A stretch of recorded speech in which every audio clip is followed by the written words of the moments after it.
Assalamualaikum warahmatullahi wabarakatuh. Selamat datang di video pembelajaran sosiologi.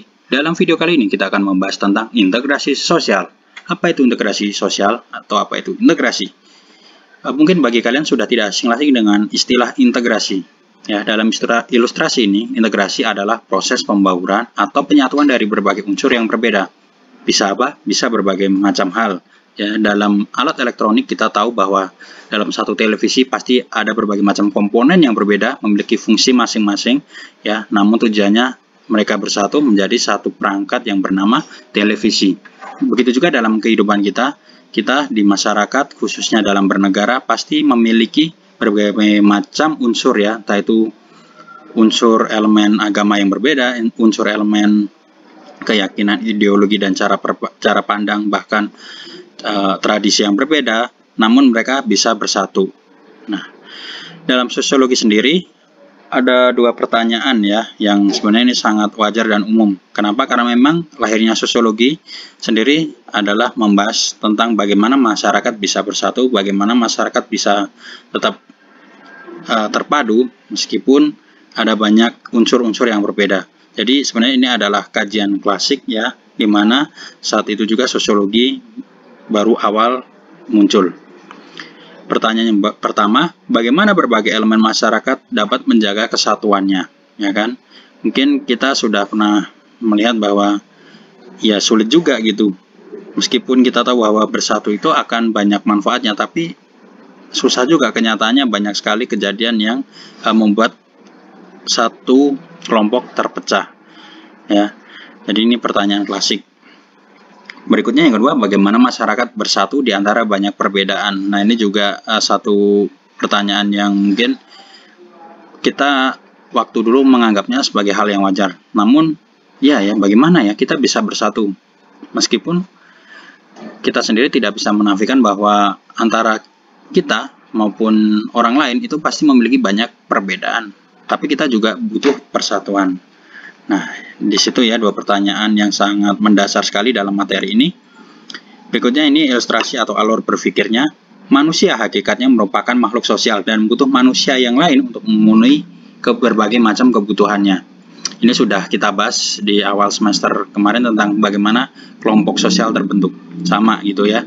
Kenapa kelompok sosial terbentuk? Ya karena ada proses integrasi. Pasti ada kebutuhan, ya, mulai dari fisiologis, rasa aman, sosial, penghargaan, maupun aktualisasi diri. Jadi kebutuhan ini mendorong, ya, bagaimana manusia meskipun dengan berbagai macam perbedaan, sudut pandang, dan latar belakang, namun mereka tetap ingin bersatu. Oke, pernyataan keduanya, manusia akan selalu mencari jalan untuk bersatu demi memenuhi berbagai kebutuhannya.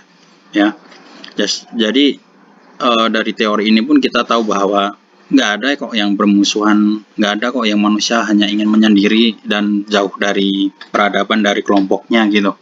Karena apa? Karena mereka butuh integrasi dengan yang lain untuk memenuhi kebutuhannya gitu. Berikutnya, manusia akan selalu mencari jalan untuk bersatu demi pemecahan masalah hidupnya. Jadi berbagai macam kebutuhan dan masalah hidup ini tidak bisa dipecahkan oleh individu, jadi perlu bantuan orang lain. Tidak ada orang yang benar-benar individualis atau bisa hidup sendiri. Dia harus terintegrasi dengan yang lainnya, meskipun latar belakangnya berbeda. Bisa berbeda apa? Agamanya, bisa berbeda tradisinya, ya, sukunya, sejarahnya, maupun identitasnya. Akan tetapi tadi karena ada dorongan-dorongan kebutuhan, ada masalah-masalah dari proses hidupnya seorang individu, akhirnya mereka butuh yang namanya integrasi. Bahasa gampangnya butuh teman. Nah, di sini kita akan menemukan satu kunci atau pemahaman dasar tentang integrasi sosial, ya. Masyarakat akan bersatu apabila manusia yang satu dengan yang lainnya saling membutuhkan.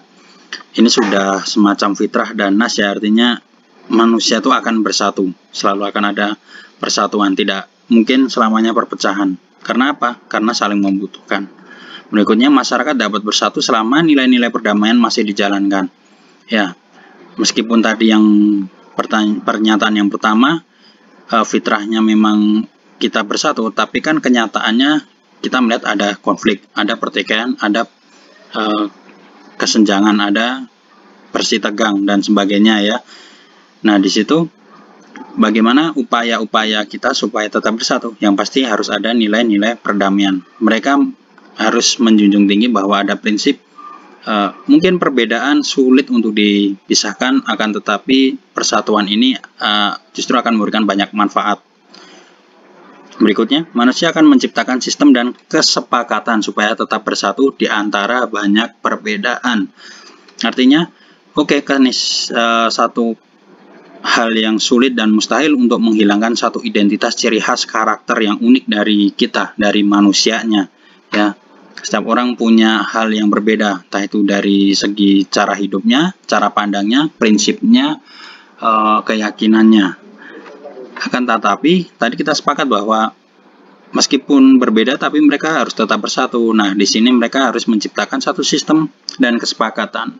Ya, ini bisa berupa hukum aturan, ya, bisa tertulis, bisa tidak tertulis. Dalam hal besar, mungkin setiap wilayah, setiap negara punya aturan dan kesepakatan masing-masing yang dibangun. Yang terakhir, dunia sosial yang dibangun memiliki aturan main sehingga manusia dijamin keamanan keselamatannya saat memenuhi kebutuhan meskipun banyak unsur yang berbeda. Jadi dalam integrasi itu, sosiologi tidak hanya memandang bahwa itu satu kumpulan orang, satu kesatuan orang. Kita harus yakinkan betul bahwa dalam persatuan tersebut ya ada aturan main sehingga unsur-unsur elemen yang berbeda tadi bisa saling memenuhi kebutuhannya, bisa saling menjalankan perannya dengan baik. Jadi di integrasi sosial kita tidak hanya melihat bahwa keadaan ini damai, mereka bersatu, keadaan masyarakat yang lain sedang chaos, sedang bertikai. Jadi tidak sesederhana itu. Bisa jadi dalam teori integrasi sosial kita melihat satu masyarakat, mereka sepertinya berkumpul dan tidak ada masalah, tapi ternyata banyak unsur yang tidak berfungsi di situ. Apa misalnya? Ya, mereka bersatu tapi saling curiga. Mereka kayaknya satu wilayah tenang, akan tetapi mereka kesulitan dalam memenuhi kebutuhannya antara yang satu dengan yang lain.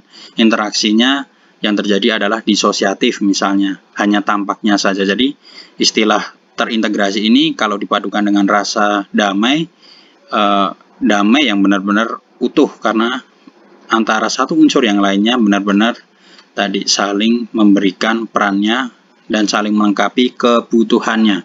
Di situ ya, ini sebagai kunci awal kita mempelajari materi integrasi sosial. Oke, untuk selanjutnya kita akan membahas mungkin unsur atau faktor apa saja yang mempercepat masyarakat itu terintegrasi dan apa saja yang menghambat, serta 3 bentuknya. Kurang lebihnya mohon maaf. Sekian. Wassalamualaikum warahmatullahi wabarakatuh.